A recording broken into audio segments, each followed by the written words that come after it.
The Apostle Paul said this over in Philippians chapter number 3. In verse number 10, he said, that I may know him. Paul was already saved, but he said, I want to know him. How? In the power of his resurrection. Watch, and the fellowship of his sufferings.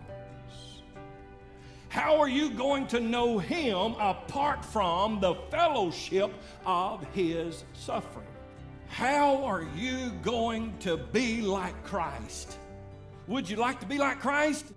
I would love to be like Christ. You want to be like Christ, but listen, how can we be like Christ if we've never been betrayed? How can we be like Christ if we've never been forsaken by people we love? How can we fellowship with Christ and sit down at a table with him and fellowship with the sufferings if we've never suffered?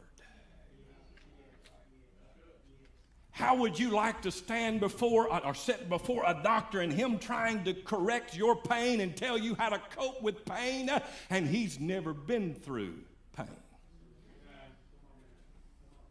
It's hard to help somebody that's been through something if you've never been through it yourself. One thing I try my best, people. I fail miserably sometime, but I try my best to be mindful. When somebody comes up to me and they're crying and they're saying, hey, I'm going through such and such and such. If I've never been through that, I'm not going to put my arm around you and say, I know what you're going through. If you don't know what they're going through, you can't say you know what they're going through until you've been what they've been through.